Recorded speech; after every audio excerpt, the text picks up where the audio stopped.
conversations and come to a compromise, and I think we will, but those are the biggest sticking points for me. So that was really well explained by both Senator Sikes and Representative Vaughn. You know, for me, I've been sort of carrying around everywhere I go this copy of from the Division of Budget of what they project the current tax bill would do to our long-term budget. And so I'll just kind of go into the weeds and give you a little more color. I mean, I think there are real strengths of what the House passed. I think there are real strengths of what the Senate passed. But for me, I think I just cannot support putting my district back in a position where we were under Governor Brownback, because the first thing that will be cut when funds get tight is schools. And the second thing that will be cut is roads and infrastructure. And the third thing that will be cut will be basic services. And so what this projects is that by fiscal year 2029, we'd be taking in $477 million less than we're projected to be spending. Okay, so that was probably at a high level my biggest problem with the House plan. You know, we would be going back to a position where right now we have a really healthy budget surplus. We would be then in a negative ending balance of almost $400 million. And so I just think we need to be able to pass a plan that is sustainable year over year, and certainly putting us in a position where we are spending hundreds of millions of dollars more every fiscal year than we're taking in. That's just not going to be sustainable, and that's going to lead to really damaging cuts. So I think there were strengths of both of the plans, but overall I just think that we need to get to a position where we can, whatever we pass can be sustained in future years. So, I mean, Governor Kelly has basically kind of moved a lot on this. I mean, initially, her view was $400 million a year in lost revenues.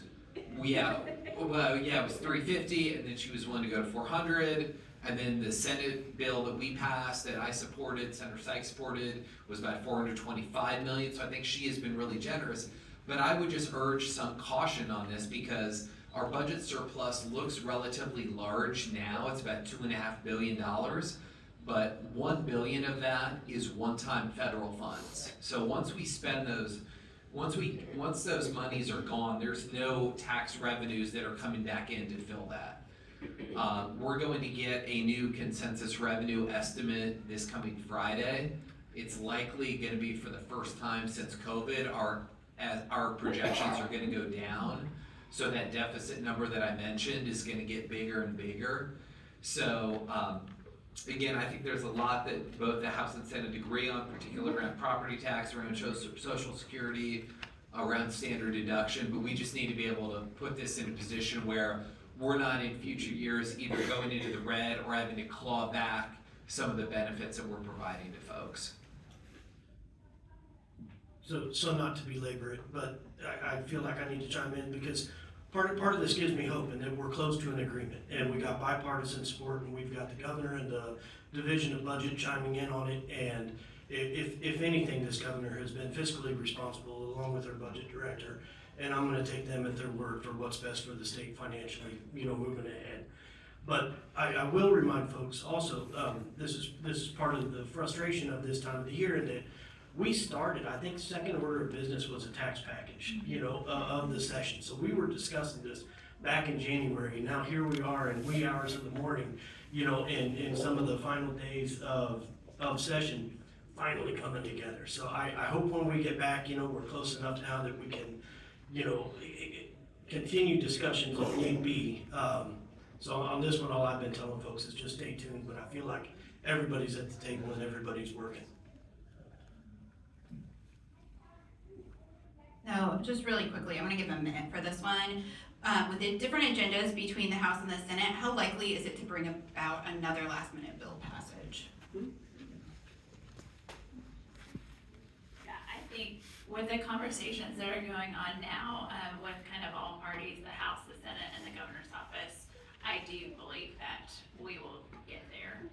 And so, and kind of on a note on that, we were supposed to go.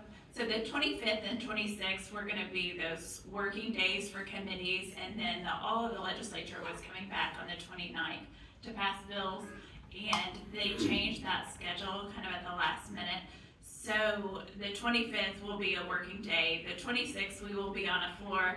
And the House has this ridiculous schedule that the Senate doesn't have yet, but they're gonna be working all Friday, all Saturday, off on Sunday, working Monday, and then we're gonna have sine die on Tuesday. So we've got 5 days to do this, but I think the conversations happening now will help that. What would it take to raise the state minimum wage? Is minimum wage currently being discussed? 63.21. I can talk about that because I brought forth a bill every year that I've been in the Senate to raise the minimum wage. It has never gotten hearing. Kind of what I propose, which I think makes the most sense, is to stair step it. So we would get to $16 an hour over a period of years. I have, been frustrated that we haven't been able to even have a hearing on it or have that conversation. I'm gonna continue to bring that forward because I do think it's a real issue that our state needs to grapple with. One of the good things about the budget is that now the governor, and it has been agreed to that the state minimum wage for state employees is $15. So that is progress on that area, and I think the hope is that, once wages get raised in one sector, hopefully the private sector will follow, just because they will need to compete for workers. So that's encouraging that our state employees are now getting at least $15 an hour, but it has been kind of a source of continued frustration for me that I brought forward this legislation every year and it's just sat in the Senate Commerce Committee and it hasn't been able to get a hearing. Because I think, if COVID showed us anything, it's the work that these people do, stocking shelves, making sure that our kids are getting the childcare that they need, that our shelves are stocked, that, our groceries are there. They provide a really important function to all of us, and I think they're deserving of a better wage. And so I'm gonna continue to work to make that happen, even though it has been a little bit of a frustrating road. Where do you stand on transgender healthcare? And then there's also no thank you for your presence today.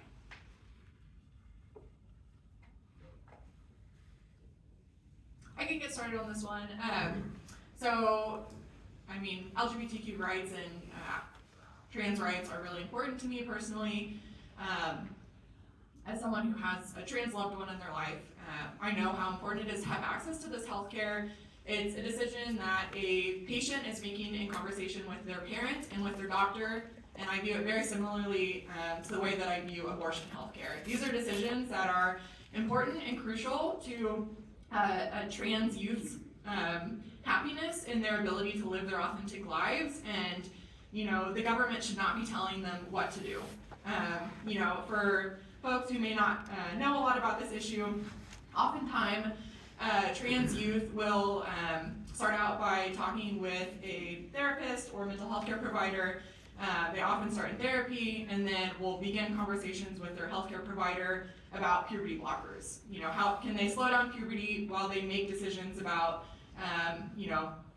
how they want, to present their authentic selves moving forward, in conversation with their doctor, their therapist, and their parents. And after that, they will often begin potentially hormones, and then they may eventually pursue surgery, but that is almost always after a youth is 18 and can make those decisions as an adult. So I think this is a very complicated and nuanced and personal decision that's being made by children and their families and their doctors. Gender affirming care is overwhelmingly supported by all of the major medical associations in the United States as evidence-based care, as necessary care, and as life-saving care. So we know this is really important. I think there are efforts on the far right to try and politicize this issue that impacts a small percentage of folks, like I said, who are just trying to be their authentic selves. And I think that is, it's discriminatory, and I think it's really sad to me because I have seen how this negatively impacts the mental health of folks who aren't able to access the care and be their authentic selves, and for the state to be criminalizing them in this way. And that's really disheartening to me, and I'm really sad that the legislature is focusing on this issue. And I know all of us will keep fighting for the rights of trans folks and for LGBTQ folks, and that's something that I'm committed to as well. So that's kind of my stance on that, and something that I'm committed to keep fighting for. I think Lindsay did a great job of that, and I think it has gotten politicized in Topeka, and it's very unfortunate. It has consequences with our workforce, with families, whether they want to put down their roots in Kansas, and we need to be loving and accepting and show people that we care about them. And statistics show that with gender affirming care, whether it's counseling, having those conversations, but access reduces suicide by 73%. And unfortunately, I think some of our colleagues on the other side do not want to have the conversation. They do not want to have conversations with doctors or healthcare providers, mental health, about how this actually is affecting youth. And I've heard my colleagues on the Senate floor saying, well, people just go in and change their gender like they change their nail polish. And I'm like, that's not true. So I know all of us up here will continue to fight for that, because I just want to say to our trans community and families that you are welcome in this state, and there are people who are fighting for you, and you have a place here. So thank you.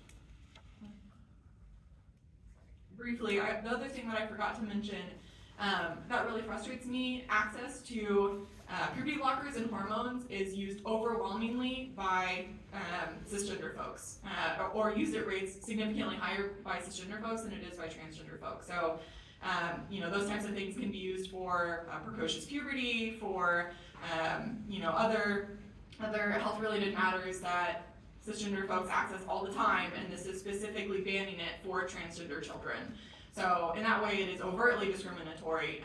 But I do think for people who don't necessarily know about this issue, it's important to know that these therapies are used all the time for people, for young folks and people all over the U.S., and this is only banning it for transgender kids. Thank you. I guess I'll just make a confession here today, which is that I barely passed 10th grade biology.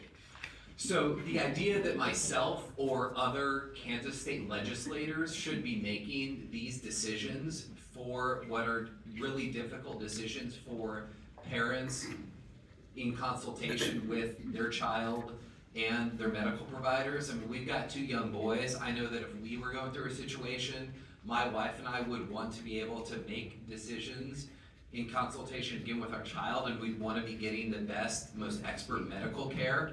I really wouldn't need to be seeking out the thoughts of what my colleagues in the legislature might think about what sort of health care that my child should be getting. And so that's always how I've approached these issues. I mean, I've always voted on the side of equality across the board. But again, I just think these are deeply personal, private decisions that families need to make. And, we got a card sent to our office from a family in Olathe who has a daughter who is going through gender affirming care, and the card just said that, basically that our family's benefited from this kind of care. And so I struck up kind of an email correspondence with the father, and he said, look, we sent that card because we were hopeful that people in the legislature would understand that we're just like any other family. And we're going through a situation, we love our daughter just like everybody loves their own children. We want to make sure that we're doing the best thing for her mental health, for her health care. We're trying to get the best care that we can. And so again, it just seems ridiculous to me that the Kansas legislature feels the need to insert themselves into these decisions that really, I think, Kansas families aren't coming to me and saying, hey, Ethan, I really need help. Can you help us make this decision for our families? Families are making the decisions. They're perfectly capable of doing that, and they're the best people to do that. So I think the question was, where do you stand on it? And I'll just say that, Wednesday morning, I was at the Johnson County Commission on Aging update, and, we discussed things there, and workforce came up. Friday morning, I was with the Children's Alliance giving an update to our foster care providers. Workforce came up there. The senator raises a point. This does hinder our ability to have a healthy workforce. Not only does it encourage out-migration of those that believe in equality, but then I'm pretty sure this bill went as far as to say that if I, as a legislator, being a state employee, right, if I use the proper pronouns of a child, then that would be a criminal act. And I guess where I stand, I just wanted to make it a point that Thursday night I had the honor of co-hosting an event for Equality Kansas where we were able to raise some funds and help these people fight back a little bit. Please explain the significance of the child advocate.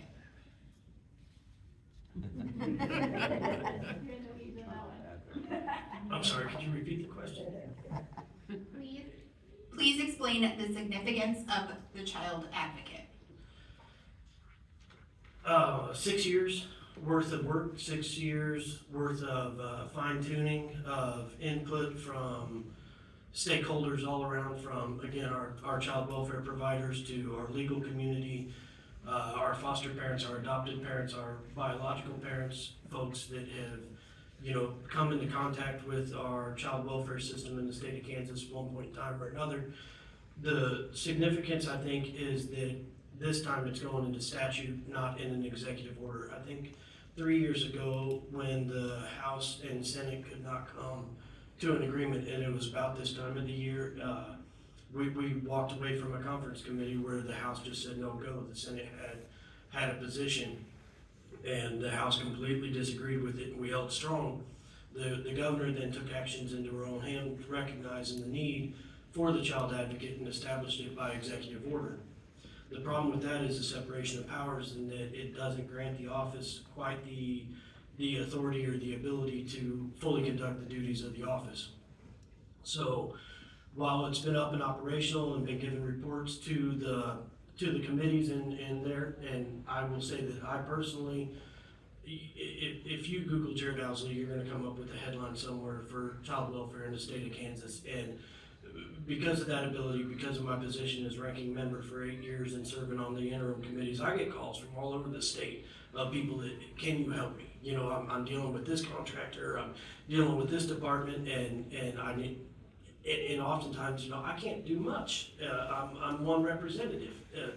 Representatives need 62 friends to do anything, right? 63 is the magic number. So seeing that it's working as an executive order, I think put punctuation behind it that we need to get it in statute. And we were finally able to put some of our politicized differences aside and get it done. So I think it'll be tremendously significant, though I don't think we as the general public will see much of a change going from executive order to statute.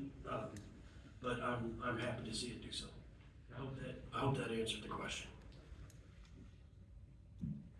New Century Airport is an economic generator for Johnson County. Senate Bill 172 would negatively affect some development at New Century. How likely is this or similar legislation to be an ongoing issue?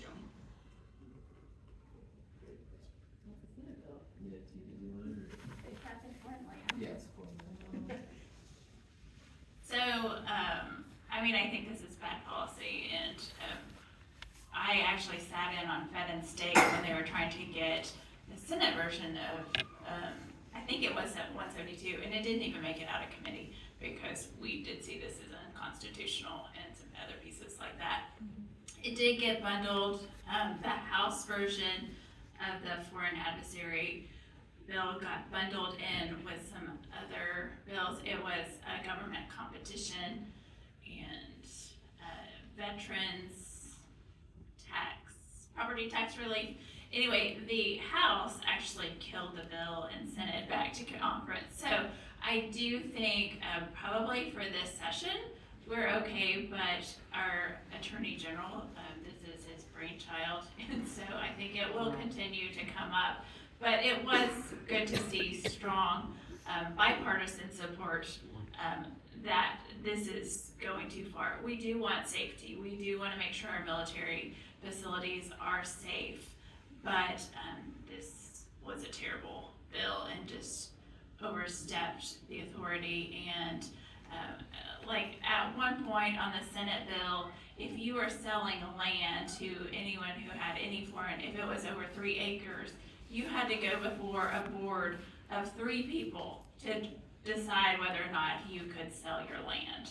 And so it's unconstitutional, and thankfully some prevailing lines came together and we were able to stop it. But I think that it will be a continued conversation in years to come. So elections have consequences, and the entire legislature is up for re-election in November.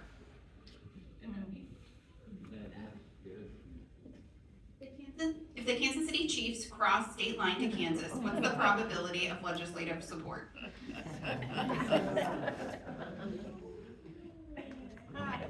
I mean, look, I think it's really interesting. I think it depends, exactly the context of what that would look like. I mean, one of the challenges that I think Missouri ran into is, I guess Jackson County is you had one county that was, solely paying that tax when there was a lot of other counties that obviously people are going to Chiefs games, including from Kansas, but you've also got Clay County and other counties. So I think it would just depend on kind of what the whole package looked like and the totality of it. But I mean, I think that it would be at least worth having those conversations about what it could look like.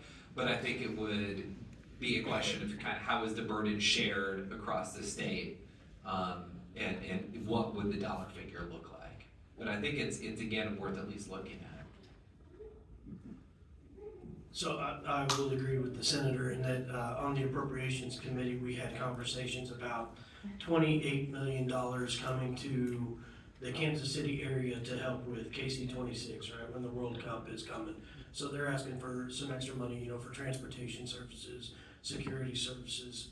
And I thought, security services is we're having these conversations shortly after the Super Bowl parade, that people would just be, okay, yes, we need to make this investment.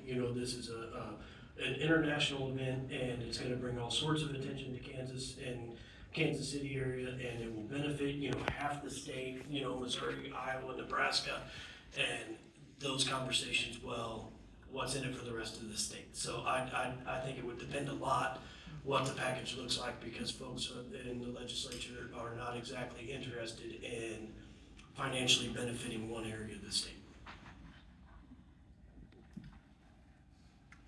Were there any anti-voting bills this session, and how did you vote? Please explain. There are a lot. There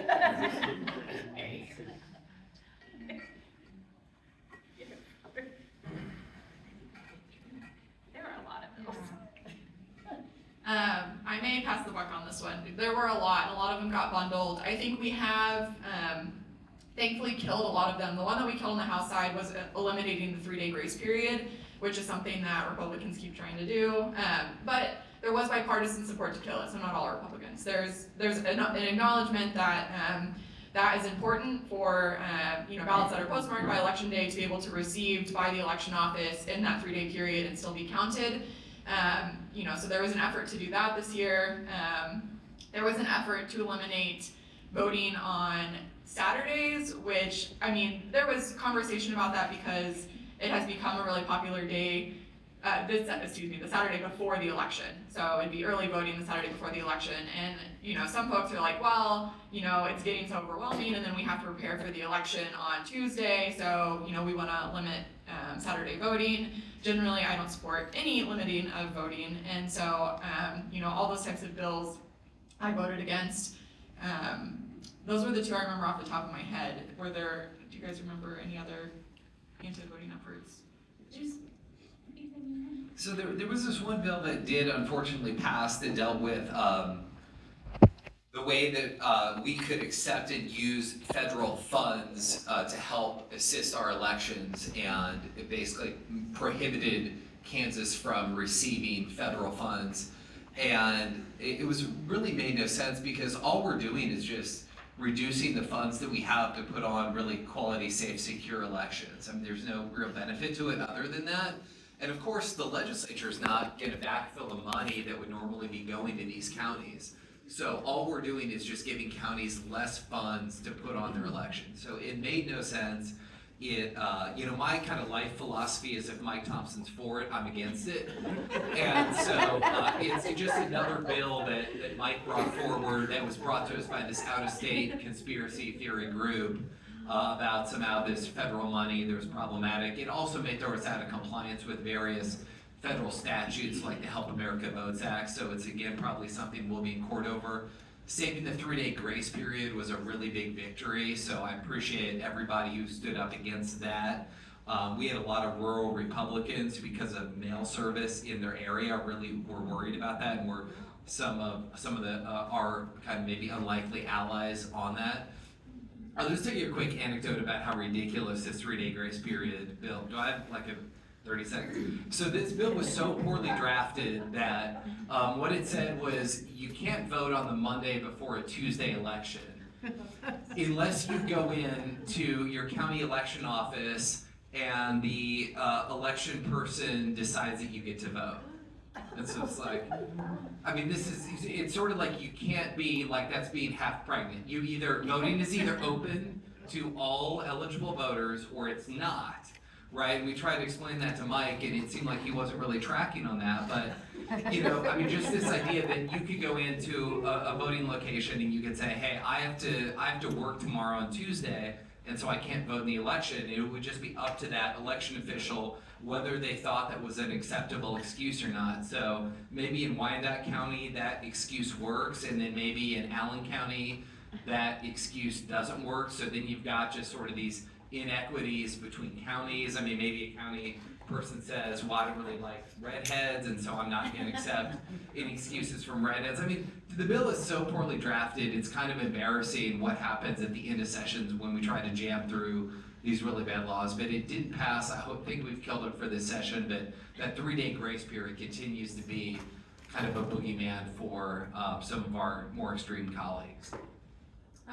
The one other briefly that I wanted to mention, I remembered, so if you remember a couple years ago, which I know the League of Women Voters probably does, the Attorney General also led a bill that makes it illegal to impersonate an election worker, which has basically halted voter registration efforts for advocacy groups like the League of Women Voters and Loud Light across the state. It's clearly unconstitutional, but right now that's being battled out in the courts. And so I believe it was the AG's office and some other folks this year who came back and said, well, we didn't really mean that, so we're gonna try and make this bill clearer to, so it's not quite as broad. And that I think has gotten bundled up with other things, and generally they were trying to clarify things and it really didn't do a very good job and was still overly broad, and they're just trying to basically cover their mistakes because of what they have done is really unconstitutional. So I think that's an ongoing conversation, and I don't think that some of this gets they get bundled and they get voted on late at night, and so I have to go back and see where that landed. But that piece is still being debated too because of the fallout of that previous bill and the ongoing lawsuit. I would say anyone who has concerns, our Secretary of State, who is a Republican, says we have safe and secure elections, and they are always very cautious. I care about the 3-day grace period, so I have kids, both of them are out of state in college, and they request that advance ballot before the deadline, and it gets sent from the Johnson County Election Office the first day, and one of my sons, it took over 2 weeks to get it. The very day he received it, he went, filled it out, put his stamp, put it back in the mail. It came the day after the election. And so I was debating this with Senator Thompson on the floor, and he was like, well, he should have done a better job. I'm like, he had nothing. The only thing, I could have spent $500 to get him a flight to come and vote on election day. So I just want to reiterate, our Secretary of State says we have fair and safe elections. And so this rhetoric that we have fraud is untrue, and everything, they are trying to pick who can vote and win and make it harder.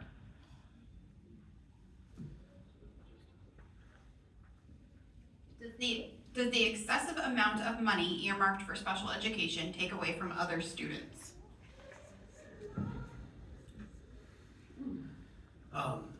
The amount of money earmarked for special education is 1/5 of the state's obligation to get us to our statutory obligation. It takes nothing away from other students. As a matter of fact, by not funding special education, we end up taking from the general education fund, which in turn not only harms our kids with IEPs, but every student in the classroom. I can leave it that simple.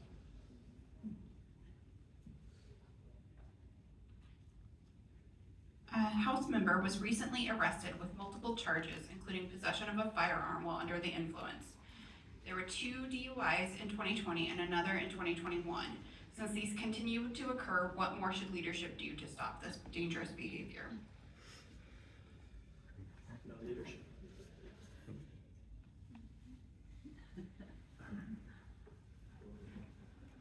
I mean, I think we all have to make decisions for what we do, and I will say there is a lot of alcohol and things that we get to participate in if you so choose.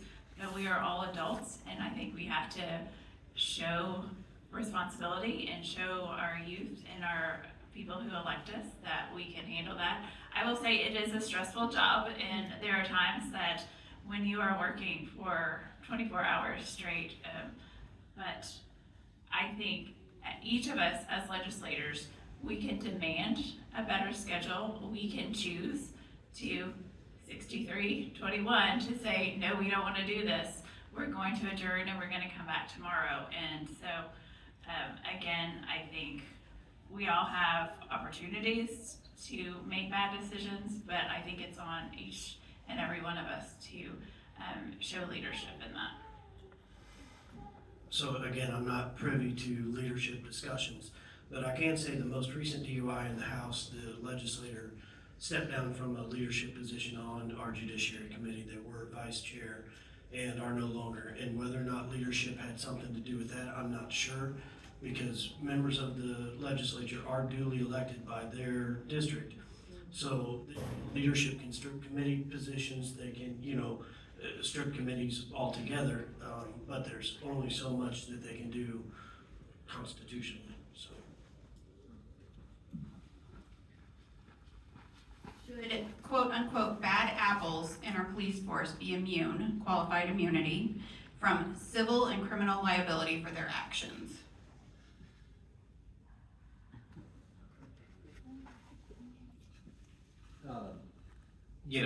I think the answer for me is no.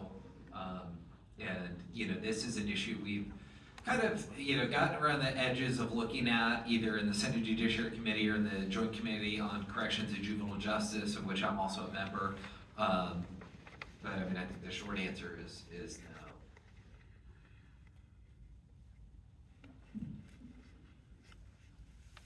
no. I would say no on that also. It's not an issue that we've tackled in the House Judiciary recently.